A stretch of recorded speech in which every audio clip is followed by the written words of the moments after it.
said, so true. So true, I love them.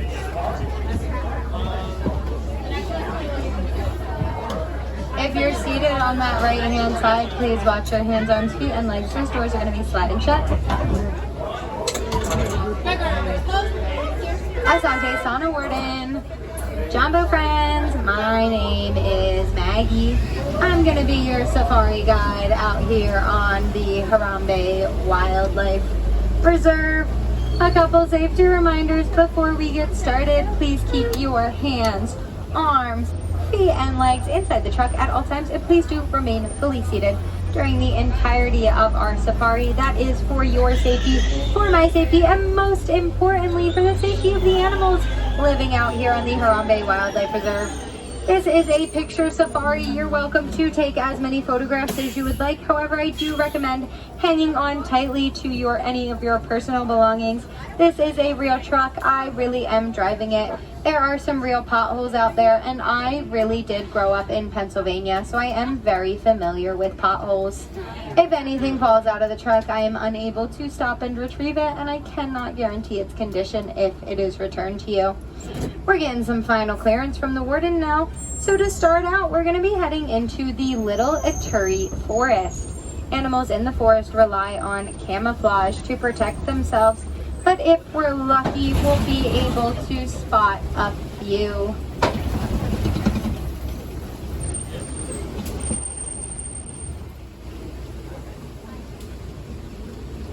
If you look over to the right hand side, you can see the very stripy legs of the okapi. Those stripy legs might make you think that the okapi is related to the zebra. However, it is the only living relative of the giraffe. That's going to be most evident in its skull shape and its prehensile tongue. Prehensile means finger-like. Like many animals in the forest, okapi are incredibly shy and reclusive. They weren't discovered by Westerners until 1901.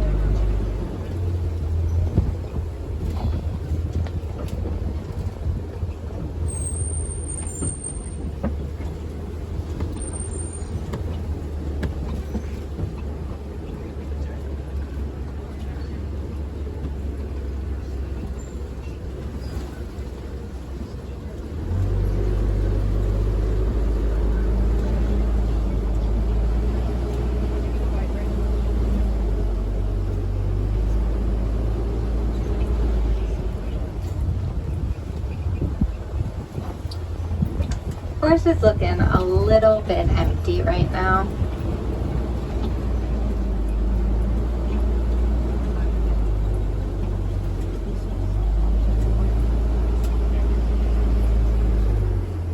There are some greater kudu over on that left-hand side. Only male greater kudu have horns, so those ones are females.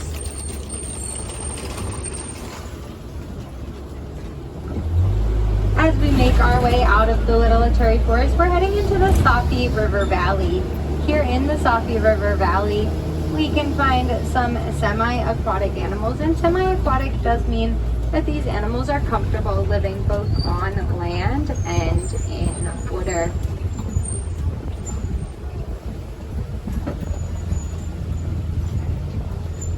Over on the right-hand side is a pod of pink-backed pelicans.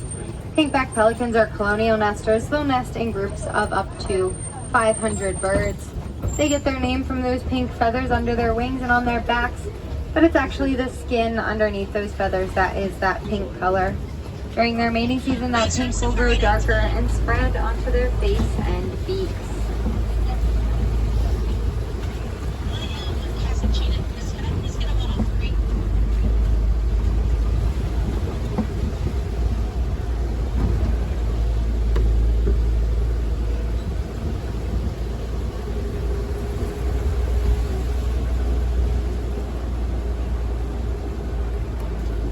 There's a Nile hippopotamus up ahead on the left-hand side. Hippopotamus is a Latin word that means river horse because while hippos can swim, they do prefer to walk or run along the bottom of the river.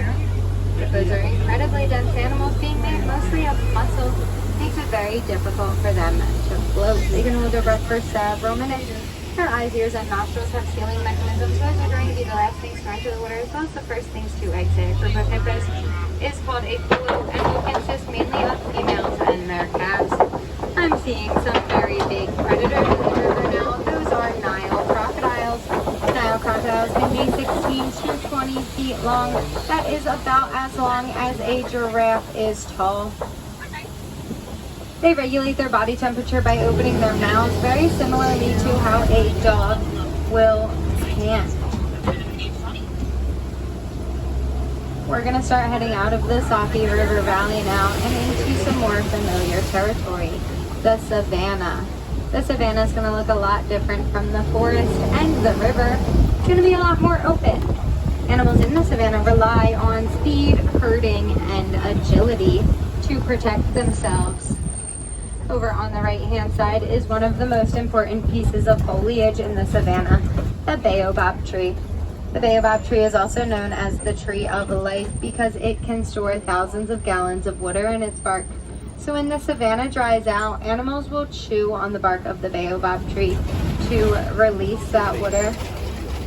As we head into the savanna, you might catch a glimpse of some familiar faces. The savanna is home to animals such as zebras, giraffes, elephants, and rhinos.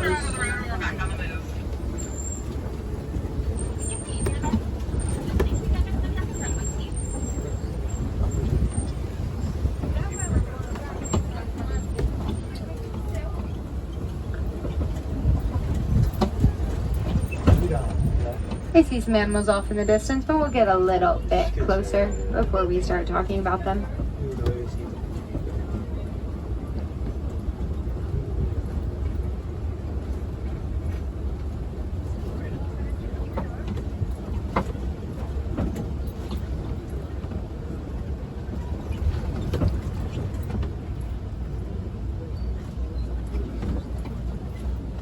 Up ahead on the right hand side is a herd of Ankole cattle.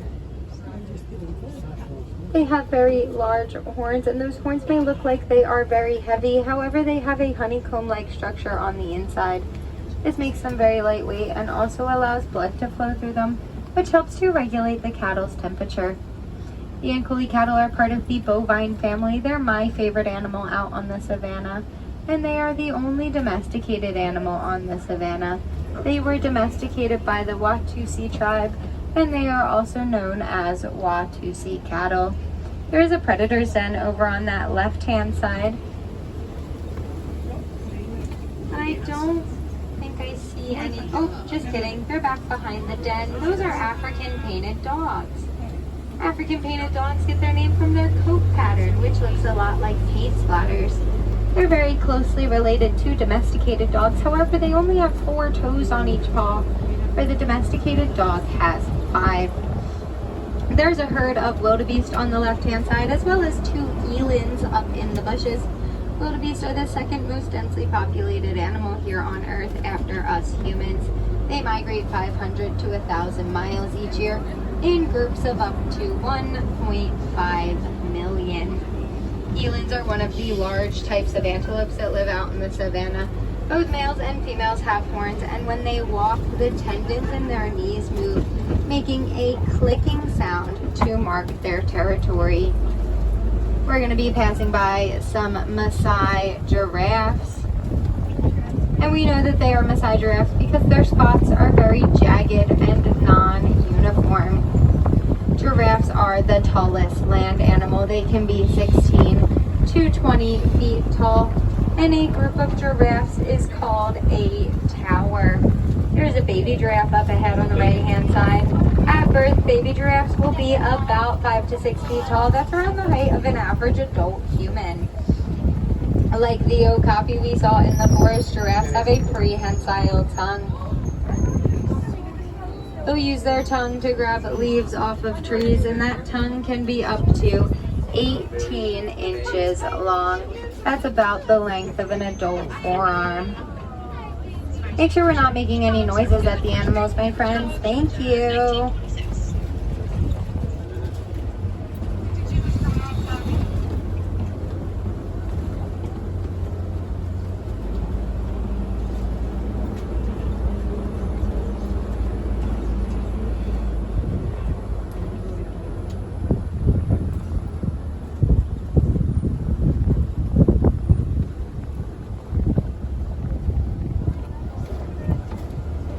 There's another herd of wildebeest here on the right hand side. Wildebeest are known by a secondary name, and that is gnu, spelled G-N-U, because of a sound that they make.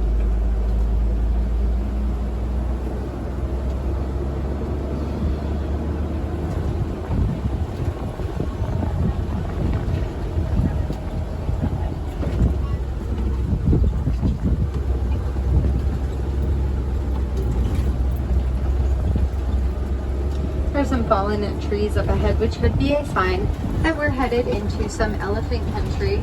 Elephants will knock down trees to get access to the foliage at the tops of the trees.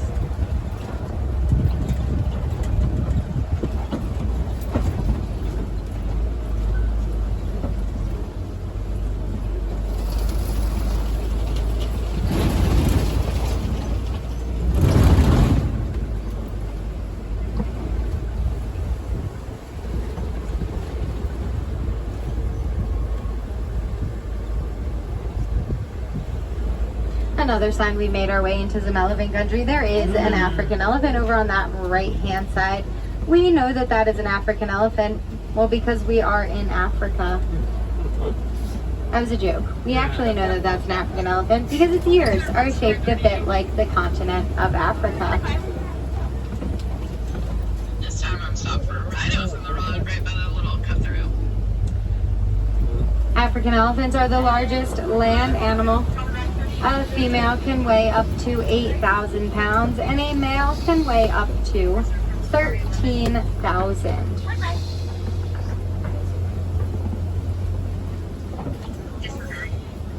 Unfortunately, elephants along with gorillas are heavily threatened by habitat loss due to the mining of a mineral called coltan.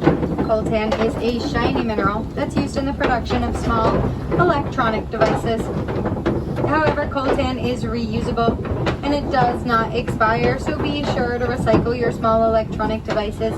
That coltan will be reused. We can limit the amount of coltan that is mined, thus limiting our impact on elephant and gorilla habitation.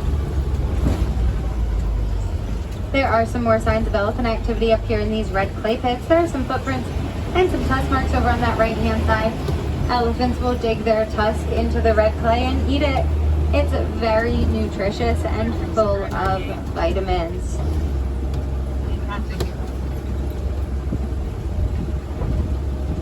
He's here. She's moved a little bit.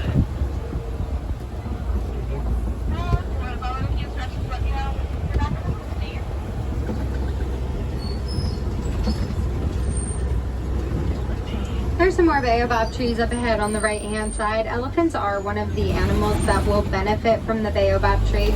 They'll dig their tusk into the tree trunk to release the water that the tree stores.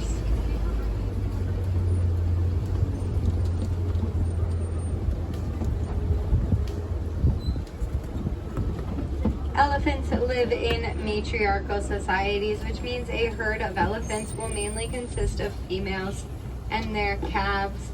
The males will break off once they reach a certain age and either live by themselves or create a bachelor herd with other male elephants. What's hanging from the tree? Is that hay? Yes, it's a net of hay.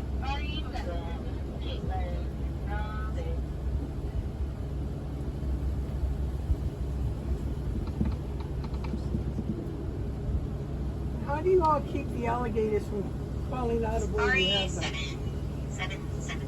Sorry, what was that question? How do you keep the alligators from crawling out of their enclosure? The bridge over it, they can't really get out.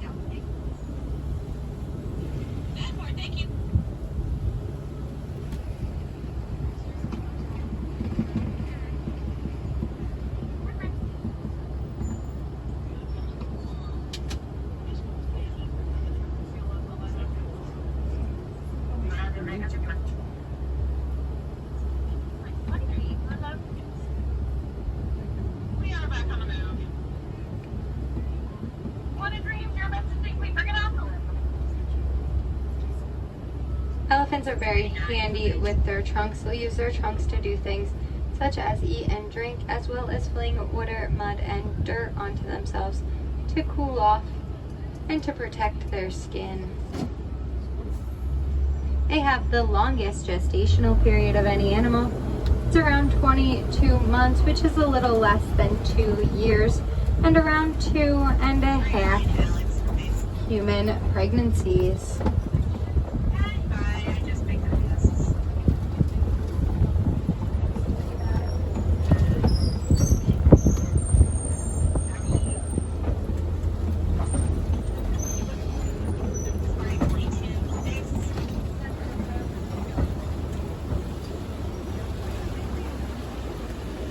Elephant ears aren't just for show, they're also very useful. Elephant ears are filled with lots of little blood vessels.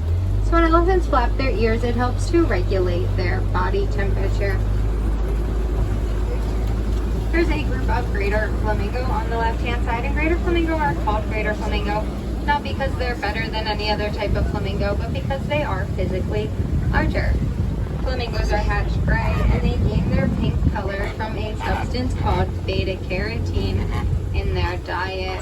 Beta-carotene is found in things like brine shrimp.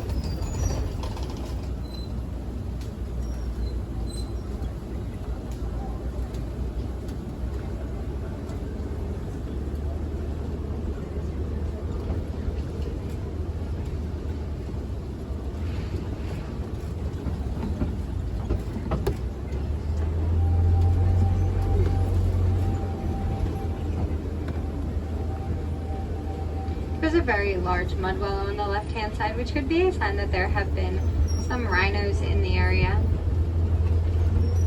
Rhinos will roll around in that mud wallow to cool off, as well as to coat their skin in mud to protect it from the sun. That mud acts a bit like a sunscreen.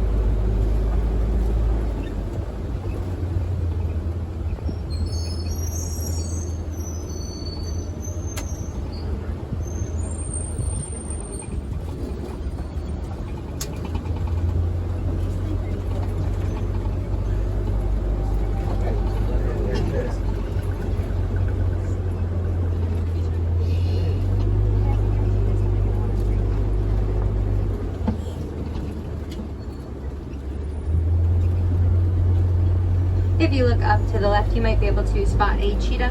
Cheetahs are the fastest land animal. They can run up to 68 miles per hour. However, they don't have the greatest stamina. They can only run that high speed for very short periods of time. Despite being physically large, cheetahs are not considered capital B big cats because they cannot roar. Instead, they will meow, purr, or chirp. They're also one of the only types of cats that will hunt during the day.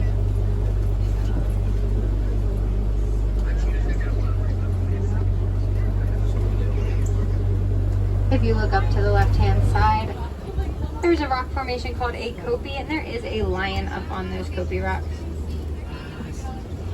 Big predators like to live up on the kopie rocks because they provide a great vantage point of the savanna while also providing some shade and shelter. You're not always guaranteed to see anything up on the kopie rocks. They absorb sunlight, so they can get very, very warm on very sunny days. We did get lucky this afternoon. Lions are big cats. They can roar, and over a flat savanna, that roar can be heard from up to 5 miles away. They're very, very tired animals. They'll rest for about 18 to 20 hours out of the day, and they're going to be most active at night.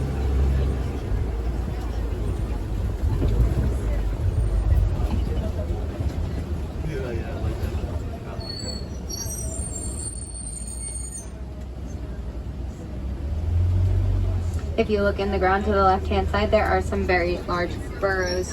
Those burrows would have been made by warthogs. Warthogs are one of the largest burrowing animals on Earth. They're very closely related to domesticated pigs, and they can run up to 35 miles per hour. There's a group of white rhinos over on the right-hand side. White rhinos are very social animals, and they live in groups. A group of white rhinos is called a crash and will consist of about 10 to 15 rhinos. They get their name from a mistranslation of an Afrikaans word, weit, which means wide, because they have a very wide mouth. Because of that wide mouth, their diet will consist mainly of grass and hay. They are grazers. If you look on the ground to the right-hand side, there is a nest of ostrich eggs.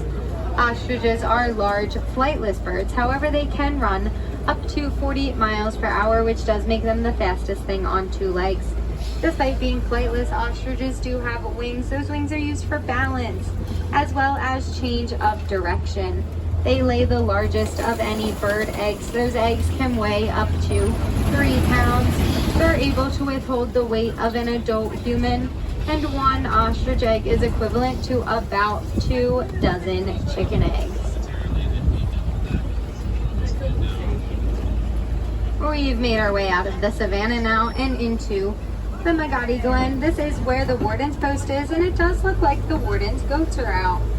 These are Nigerian dwarf goats, and despite their small size, they are fully grown.